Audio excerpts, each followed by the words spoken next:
ನವರಾತ್ರಿಯ 7ನೇ ದಿನ ದುರ್ಗಾದೇವಿಯ 7ನೇ ರೂಪವನ್ನು ಪೂಜಿಸಲಾಗುವುದು. ದುರ್ಗಾದೇವಿಯ 7ನೇ ರೂಪವಾದ ಕಾಳೀದೇವಿಯನ್ನು ಪೂಜಿಸಲಾಗುತ್ತದೆ. ಆದ್ದರಿಂದ ಈ ದಿನವನ್ನು ಕಾಳರಾತ್ರಿ ದಿನವೆಂದು ಕರೆಯಲಾಗುತ್ತದೆ ಹಾಗೂ ಇದು ನವರಾತ್ರಿಯ ಸಪ್ತಮಿ ತಿಥಿಯಾಗಿದೆ. ದುರ್ಗಾದೇವಿಯ ಭಯಾನಕ ರೂಪದಲ್ಲಿ ಕಾಳರಾತ್ರಿ ಪ್ರಮುಖಳು. ದುರ್ಗಾದೇವಿಯ ನೈಜ ರೂಪಕ್ಕಿಂತಲೂ ಕಾಳರಾತ್ರಿ ದೇವಿ ಅಥವಾ ಕಾಳೀದೇವಿಯ ರೂಪವು ಘೋರವಾಗಿರುತ್ತದೆ. ಎಂಥವರನ್ನಾದರೂ ಭಯದಲ್ಲಿ ಮುಳುಗಿಸುತ್ತದೆ. ರಾಕ್ಷಸರೂ ಕೂಡ ದುರ್ಗಾದೇವಿಯ ಈ ರೂಪವನ್ನು ನೋಡಿ ನಡುಗುತ್ತಾರೆ.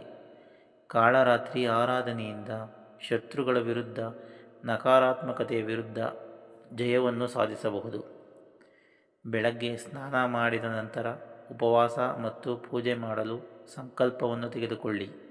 ಮನೆಯಲ್ಲಿ ಸ್ವಚ್ಛವಾದ ಸ್ಥಳದಲ್ಲಿ ಸ್ಟೂಲ್ ಅಥವಾ ಇನ್ಯಾವುದೇ ಮರದ ಪೀಠವನ್ನಿಟ್ಟು ಅದರ ಮೇಲೆ ಕಾಳರಾತ್ರಿ ದೇವಿಯ ಫೋಟೋವನ್ನು ಇರಿಸಿ.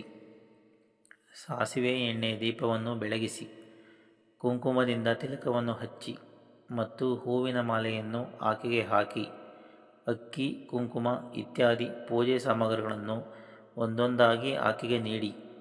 ಬೆಲ್ಲವನ್ನು ನೈವೇದ್ಯವಾಗಿ ಅರ್ಪಿಸಿ. ಕಾಳರಾತ್ರಿಗೆ ಸಂಬಂಧಿಸಿದ ಮಂತ್ರವನ್ನು ಕಡ್ಡಾಯವಾಗಿ ಪಠಿಸಿ. ಪೂಜೆಯ ಕೊನೆಯಲ್ಲಿ ಆರತಿಯನ್ನು ಮಾಡಿ ಪೂಜೆ ಪೂರ್ಣಗೊಳಿಸಿ. ಓಂ ಕಾಳರಾತ್ರಿಯೈ ನಮಃ. ಏಕವೇಣಿ ಜಪಕರ್ಣಪೂರ ನಗ್ರ ಕರಾಸ್ಥಿತ ಲಂಬೋಷ್ಟಿಕರ್ಣಿಕಾರಣ್ಯೈ ತೈಲಭ್ಯಕ್ತ ಶರೀರಿಣಿ ವಾಮಪಾದೋಲ್ಲಸ ಲೋಹತಾ ಕಂಟಕಭೂಷಣ ವರ್ಧನ ಮೂರ್ಧಧ್ವಜ ಕೃಷ್ಣ ಕಲರಾತ್ರಿ ಭಯಂಕರಿ. ಜಯತ್ವಂ ದೇವಿ ಚಾಮುಂಡೇ ಜಯ ಭೂತಾರ್ತಿಹಾರಿಣಿ ಜಯ ಸ್ವರ್ಗಗತೆ ದೇವಿ ಕಾಳರಾತ್ರಿ ನಮೋಸ್ತುತೆ. ಓಂ ಏಂ ಸರ್ವಪ್ರಶಮನಂ ತ್ರೈಲೋಕ್ಯಸ್ಯ ಅಖಿಲೇಶ್ವರಿ. ಏವಮೇವ ತ್ವತಾ ಕಾರ್ಯಸ್ಮದ ವೈರಿವಿನಾಶನಂ ನಮೋ ಸೇಂ ಏಂ ಓಂ. ಈ ಮಂತ್ರವನ್ನು ಪಠಿಸಿ. ದುರ್ಗಾದೇವಿಯ 7ನೇ ರೂಪವನ್ನೇ ಕಾಳರಾತ್ರಿ ಎಂದು ಪೂಜಿಸಲಾಗುತ್ತದೆ. ಕಾಳರಾತ್ರಿ ದೇವಿಯು 3 ಭಯಾನಕ ಕಣ್ಣುಗಳೊಂದಿಗೆ ಘೋರ ಕಪ್ಪು ಮೈಬಣ್ಣವನ್ನು ಹೊಂದಿದ್ದಾಳೆ.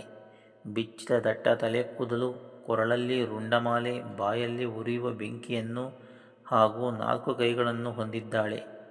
ಈಕೆಯ ಮೇಲಿನ ಬಲಗೈ ವರಮುದ್ರೆಯಲ್ಲಿದ್ದರೆ ಕೆಳಗಿನ ಬಲಗೈ ಅಭಯ ಮುದ್ರೆಯಲ್ಲಿದೆ. ದೇಹದ ಎಡಭಾಗದಲ್ಲಿರುವವರು ಒಂದು ಕೈಯಲ್ಲಿ ಮುಳ್ಳನ್ನು ಹೊಂದಿರುವ ಖಡ್ಗವನ್ನು ಆಯುಧವಾಗಿ ಮತ್ತು ಇನ್ನೊಂದು ಕೈಯಲ್ಲಿ ಖಡ್ಗವನ್ನು ಹಿಡಿದುಕೊಂಡು ಕತ್ತೆಯ ಮೇಲೆ ಸವಾರಿ ಮಾಡುತ್ತಾಳೆ. ಪುರಾಣಗಳ ಪ್ರಕಾರ ಕಾಳರಾತ್ರಿ ದೇವಿಯು ಶುಂಭ ನಿಶುಂಭರನ್ನು ಸಂಹಾರ ಮಾಡಲು ಈ ರೂಪವನ್ನು ತೆಗೆದುಕೊಂಡಳು ಎಂದು ಹೇಳಲಾಗುತ್ತದೆ. ಕಾಳರಾತ್ರಿ ದೇವಿಯು ದೈವಿಕ ಪ್ರಕಾಶನ ಮತ್ತು ಬುದ್ಧಿವಂತಿಕೆಯ ಮಿತಿಯಿಲ್ಲದ ಮೂಲವೆಂದು ಪರಿಗಣಿಸಲಾಗಿದೆ. ಈ ದಿನದಂದು ಕಾಳರಾತ್ರಿಯನ್ನು ಪೂಜಿಸುವ ಭಕ್ತರು ಅಭಯ ಮತ್ತು ವರದ ಮುದ್ರೆಗಳ ರೂಪದಲ್ಲಿ ಆಶೀರ್ವಾದವನ್ನು ಪಡೆಯುತ್ತಾರೆ ಎನ್ನುವ ನಂಬಿಕೆಯಿದೆ.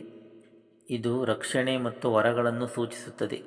ಅವಳ ಅಸಾಧಾರಣ ನೋಟದ ಹೊರತಾಗಿಯೂ ಅವಳು ತನ್ನೊಳಗೆ ಮಂಗಳಕರ ಶಕ್ತಿಯನ್ನು ಹೊಂದಿದ್ದಾಳೆ.